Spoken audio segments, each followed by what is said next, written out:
এতটা মানে tough day. আর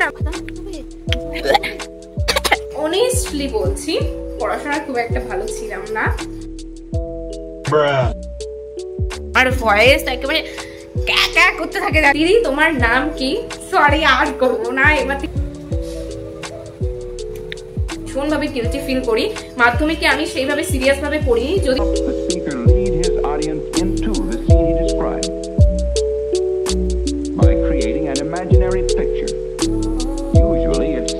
hello guys, Radhe Radhe সবাইকে।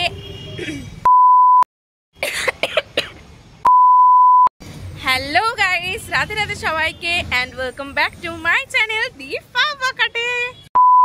Hello guys, welcome and welcome back to my channel Dipa Bakate. আজকে আর আমার দ্বারা মনে হয় ইন্ট্রোটা দেওয়া হবে না, নেক্সট টাইম আবারও ট্রাই করব। তো ফাইনালি আমি কিন্তু নিয়ে চলে এসেছি তোমাদের সব থেকে বেশি যেটার কমেন্ট এসেছিল, মানে দিদি ট্রুথ অ্যান্ড ডেয়ারের ভিডিওর পার্ট 2 নিয়ে আসো। তো নিয়ে চলে এসেছি, তো চলো স্টার্ট করা যাক। সৌভিক মিত্র বলে একজন কমেন্ট করেছে, আমার ডেয়ারটা কিন্তু খুবই চ্যালেঞ্জিং হতে পারে। ডেয়ারের থেকে চ্যালেঞ্জ বলতে পারো, দেখো পারবে কিনা। তবে কোনো জিনিসই দেব ভয়ের, তবে ভালো জিনিসই দেব, ভয়ের কিছু নেই। টানা 1 মাস সকালে ঘুম থেকে উঠে খালি পেটে চিরতার জল খাও। দুপুর বেলা খাওয়ার সময় 2টো করে করলা সিদ্ধ খাও। ভাতের সঙ্গে সামনে পুজো, অনেক ভালো মন্দ খাওয়া দাওয়া হবে। তো আমি যেহেতু পুজোটা ক্রস করে তারপরে ভিডিওটা করছি, তো এতটা মানে টাফ ডে। আর আমি চিরতা, যার জন্য ছোটবেলায় জানো না বাবা ভিজিয়ে রাখতো আমাকে চিরতার জল খাওয়ানোর জন্য, আমি উল্টে সেই জলটা বলতো হ্যাঁ হ্যাঁ খাচ্ছি খাচ্ছি বলে জ্বালা দিয়ে ফেলে দিতাম। আর সেই ডেয়ার নাকি এখন আমাকে করতে হবে। হাই হাই হাই, যদি আমাদের বাড়িতে চিরতা নেই তার জন্য আমাকে বাইরের থেকে আবার কিনে নিয়ে আসতে হবে। তো চলো সেই ডেয়ারটা তোমরা দেখে নাও। তো আমি কিন্তু ঘুম থেকে উঠে পড়েছি এখন 8টা বাজে, আর বলেছে এটা খালি পেটে খেতে। তোমরা যে সত্যি কি যে ডেয়ার দিয়েছো, আমি মানে কি বলবো, আমার অগ্নি পরীক্ষা জাস্ট এটা বলতে গেলে। সরি সৌভিক, সবার আগে তো তুমি চিরতার জল খেতে বলেছিল, তবে আমাদের এখানে কোথাও এখন আর অ্যাভেলেবেল নেই চিরতা। আমি অনেক দোকানে খোঁজ নিয়েছি, পুরনো কোনো দোকানে যে চিরতা অল্প একটু 10 টাকার হলেও কিনে নেওয়ার জন্য, তবে আমি কোথাও খুঁজে পাইনি। তার জন্য উচ্ছেটা তুমি অপশানে বলেছিলে, তো আমি উচ্ছেটাই খাচ্ছি। তবে প্রথম দিকে আমার এতটা বাজে লাগছিল যে গন্ধ শুকেও খুব খারাপ লাগছিল, কিন্তু জানি না কেন পরে আমার বেশ ভালোই লাগছিল খেতে। অ্যাকচুয়ালি সত্যি কথা বলি, আমি মাঝে মধ্যেই না উচ্ছে সিদ্ধ দিয়ে আলু মাখা দিয়ে ভাত খাই, আর এটা আমার খেতে খুব ভালোও লাগে, সেই জন্য আমার খুব একটা প্রবলেম হয়নি। তবে তোমরা কেউ চেষ্টা করো না, আর আমি আবার যে চেষ্টা করবো এরকম ভেবো না। তো আমি কিন্তু মুখের মধ্যে পুরোটাই চিবিয়ে খেয়েছি, দেখো মুখের মধ্যে কিচ্ছু নেই। তো আমি তো জিতে গেছি, কি মজা। আচ্ছা নেক্সট এবার ট্রুথের দিকে যাই। সোহিনী আমাকে কমেন্ট করেছে, আমার তরফ থেকে একটা ট্রুথ হলো, তুমি ছোটবেলায় পড়াশোনায় কেমন ছিলে আর কেমন মার্কস পেতে? তুমি কি কোনো সাবজেক্টে আগে কোনো দিন ফেল করেছিলে? ডেয়ারও আছে। আচ্ছা ট্রুথটার অ্যান্সার দিয়ে দিই। আমি বেসিক্যালি ছোটবেলায় অনেস্টলি বলছি পড়াশোনা খুব একটা ভালো ছিলাম না। আমি বলতে পারো অ্যাভারেজ স্টুডেন্টদের মধ্যেই ছিলাম, লাস্ট বেঞ্চেরও ছিলাম না, ফার্স্ট বেঞ্চেরও ছিলাম না। মানে বলতে পারো কোনো ফেভারিট ম্যামের ক্লাস ছিল আজকে এরকম যে সংস্কৃত ম্যামের ক্লাস, তাহলে সেই ম্যামের ক্লাসে ফার্স্ট বেঞ্চে বসতাম। আর ধরো ম্যাথ তো আমার বাবারই ভীষণ ভয় করে, ম্যাথের ম্যামের কোনো যদি ক্লাস থাকতো তাহলে লাস্টের দিকে বসতাম, কিন্তু ওই ম্যাম আবার লাস্টের থেকে জানো না আমাদেরকে বোর্ডে ডাকতো। তো বিষয়টা হচ্ছে ছোট থেকে পড়াশোনার প্রতি অতটা সত্যি কথা বলতে আমার নেক ছিল না। আমি ভীষণ লুজার টাইপের ছিলাম, মানে পড়তে বসতে ইচ্ছে করতো না, ভালো লাগতো না। ক্লাস 10-এর পর থেকে আস্তে আস্তে একটু বুঝলাম যে না পড়াশোনা করতে হবে, পড়াশোনাটা জরুরি, না হলে লাইফে কিচ্ছু করা যাবে না, কিচ্ছু না। তারপর থেকে আস্তে আস্তে একটু এখন পড়াশোনার প্রতি মনও দিই। আর সেই জন্য তোমাদেরকেও এই গাইডটা করি যে অন্ততপক্ষে নিজের এই এজটা নষ্ট করো না। বিশেষ করে তো মাধ্যমিকের সময়টা আমি এটা ভীষণভাবে গিলটি ফিল করি। মাধ্যমিকে আমি সেইভাবে সিরিয়াসভাবে পড়িনি, যদিও ফার্স্ট ডিভিশন পেয়েছি, বাট তবুও আরেকটু এক্সপেকটেশন ছিল। তার জন্য তোমাদেরকে সব সময় গাইড করি যে বোর্ড এক্সামটা ভীষণ মন দিয়ে করো, একদম মানে এদিক ওদিক মন দিও না। তো এটাই, আমি ছোটবেলা খুব একটা পড়াশোনা ভালো ছিলাম না, অনেস্টলি বলছি। তো এরপর সেম সোহিনী আমাকে ডেয়ার দিয়েছে, তোমাকে এমন একটা উইক চুজ করতে হবে যেই উইকে 7 দিনই মোটিভেশনাল মানে স্টাডি রিলেটেড ভিডিও দেবে, কমপ্লিট করে দেখাও, আর আমার নামটা নিও সোহিনী দেবনাথ। সোহিনী তোমাকে থ্যাংক ইউ এত সুন্দর একটা কমেন্ট করার জন্য।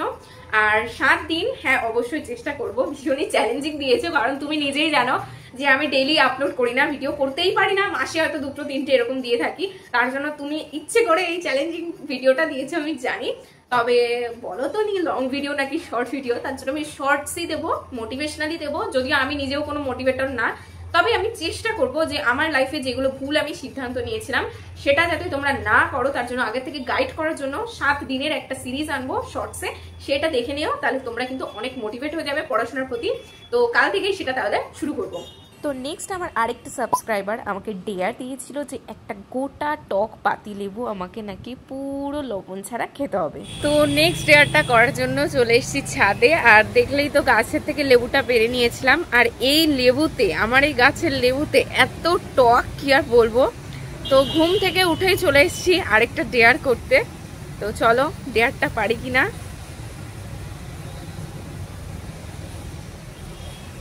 বাপরে, ভেতরে পুরো রস ভর্তি। আমি ভেবেছিলাম বোধহয় রস হবে না, ছোটখাটো চালিয়ে দেবো, কেউ বুঝতেই পারবে না, কিন্তু এত রস ভর্তি। একটা আগে ট্রাই করে দেখছি, আবার কি মানে আস্ত খেতে হবে এরকম কোনো কথা? ট্রাই তো করছি নাকি, আবো কি করে বুঝতেই তো পারছি না।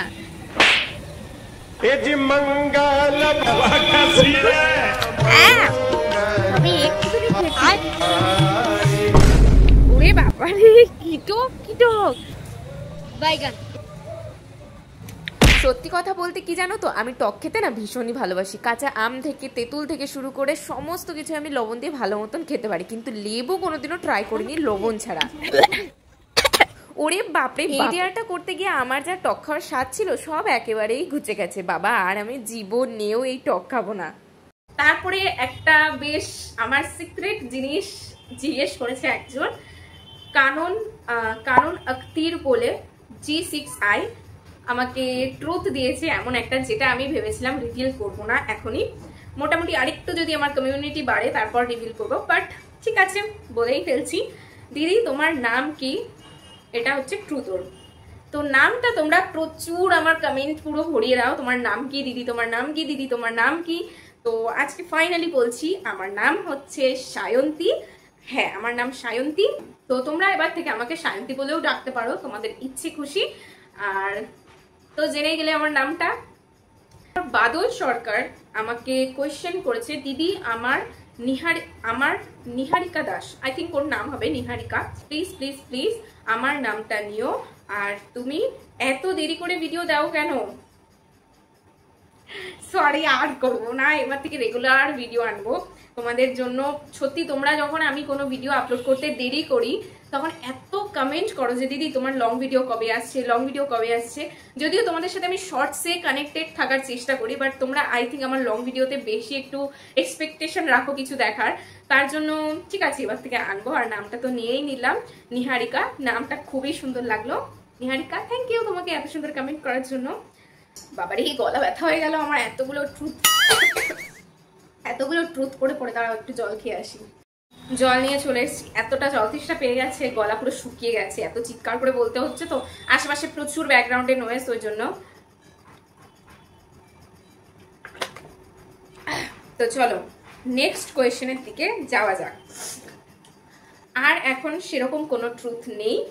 লাস্ট সবাই কংগ্রাচুলেশনস ফর 10K এরকমই কমেন্ট করেছো, তার জন্য অনেক অনেক থ্যাংক ইউ এত আমাকে সাপোর্ট করার জন্য।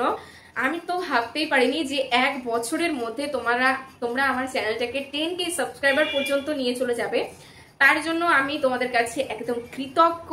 এইভাবেই সাপোর্ট করতে থাকো। ট্রুথ অ্যান্ড ডিয়ারের ভিডিওটা কেমন লাগলো তোমাদের অবশ্যই কমেন্ট করে জানিও। আর হ্যাঁ, যেই চ্যালেঞ্জটা দিয়েছি 500টা লাইক যদি তোমরা করতে পারো তাহলে আমি কিন্তু আমার মাধ্যমিক প্লাস উচ্চ মাধ্যমিকের রেজাল্ট কিন্তু একদম ডাইরেক্ট রিভিল করে দেবো। তো চলো টাটা, এন্ড চ্যানেলটাকে সাবস্ক্রাইব করে দিও। বাই।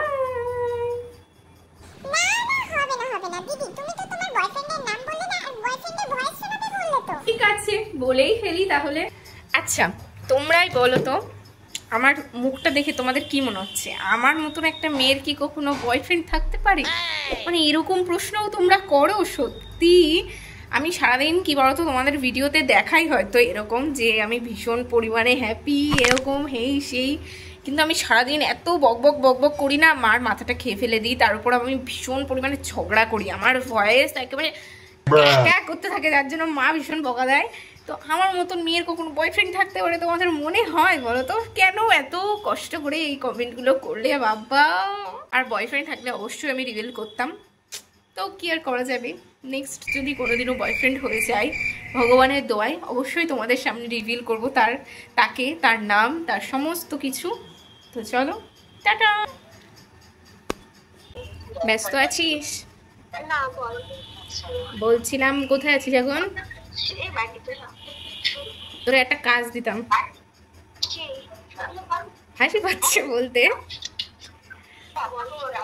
আরে বিষয়টা হচ্ছে, আমি ভিডিওতে মানে হচ্ছে কমেন্ট মানে আর ধুর সবাইকে কোয়েশ্চেন করতে বলেছিলাম আর কিছু ডেয়ার দিতে বলেছিলাম।